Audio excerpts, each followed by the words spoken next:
Greetings, citizens of the world. It was reported that moderate Syrian rebels that the United States is planning on arming and training to fight against ISIS, or IS, or ISIL, or whatever, have signed a non-aggression pact with none other than ISIS, or IS, or ISIL, or whatever. This is not new. The United States has been arming these very same rebels, even when they were openly aligned with ISIS and Al-Qaeda, for over a year. The United States was funding and arming these rebels, through Arab League proxies, while they slaughtered and razed some of the oldest Christian communities in the world. But what are the potential downsides, the consequences of arming some of the moderate rebels in Syria? When we see reports like what happened just last week, that the Free Syrian Army was apparently participating in the abduction of 40-some UN peacekeepers in the Golan Heights. Are these the people that we want to start supplying with weapons? Well, two different things, in the Ukraine and in Syria. Syria, we backed, I believe, in some cases, some of the wrong people, and not in the right part of the Free Syrian Army, and that's a little confusing to people. So I've always maintained, and go back quite some time, that we were backing the wrong types. I think it's going to turn out maybe this weekend in a new special that Brett Baer is going to have Friday that's going to show some of those weapons from Benghazi ended up in the hands of ISIS. So we helped build ISIS. Now there's a danger there, and I'm with you. At that time, the United States turned a blind eye, because the goal was not to defeat ISIS, it was to overthrow Assad, so a few thousand dead Christians were not really a big deal. Then ISIS did the unimaginable. They threatened the United States and other Western oil interests in Erbil, Iraqi Kurdistan's oil hub. Then the bombing began. Yes. They lied to the public on their corrupt corporate-paid mainstream media, by saying they were going to save innocent Yazidis trapped on a mountain, which they curiously called Christians. All the while, the airstrikes were actually targeting militants that were on the verge of taking over Erbil's oil distribution hub. Barack Obama was on corrupt corporate-paid TV to announce his plans to arm these rebels, in his renewed war on terror, and lied when he said the United States rescued the Yazidis that were trapped on Mount Sinjar. They did not rescue the Yazidis, the Kurds did.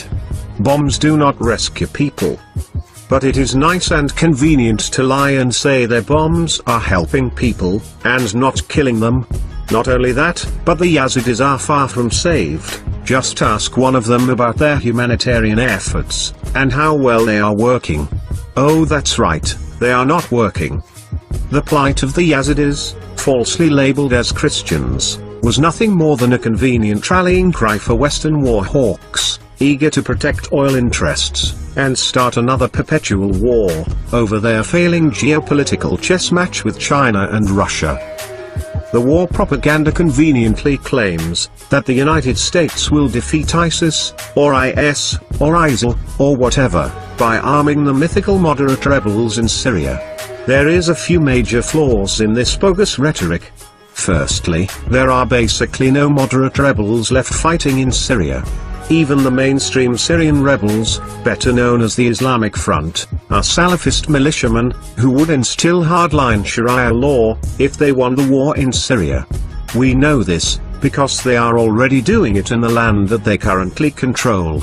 The only difference between ISIS and the Islamic Front, is that ISIS is slightly more violent.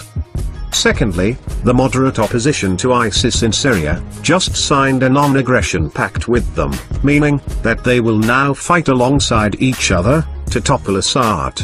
So unless America and their war-hungry allies are planning on completely manufacturing new rebels from Syrian refugee camps in Turkey, they have no friends in the region.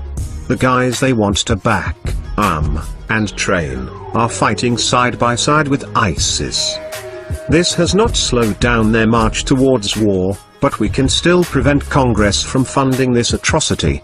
The goal now is the same as it was last year: regime change in Syria, the toppling of the Assad government, and protecting some oil interests while they're at it. If you truly believe the United States is going to war with Iraq and Syria for humanitarian reasons, ask yourself why they were funding ISIS only a year ago while they slaughtered Christians. Why do they support the repressive Saudi regime? Why did they support dictators that oppress their people? Why did they overthrow peaceful governments in Libya, Guatemala, Chile, Iran, Iraq, and countless other countries? Why do they arm the Israelis who use their weapons to bomb children in Gaza? For humanitarian purposes? Or for money, power, and influence?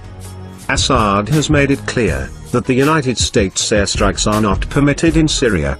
Keep this in mind if you have any interest in preventing World War III. Syria has a mutual defense pact with Iran, and Iran is under the protection of Russia and China. We do not think the world wants to go to war over a manufactured crisis of America's making, but it will, if it is pushed to that point. We are anonymous. We are legion. We do not forgive. We do not forget. To the corrupt corporate-paid United States officials, we see you are walking on very thin ice. Let's see how long will the ice holds out. Until then, expect us.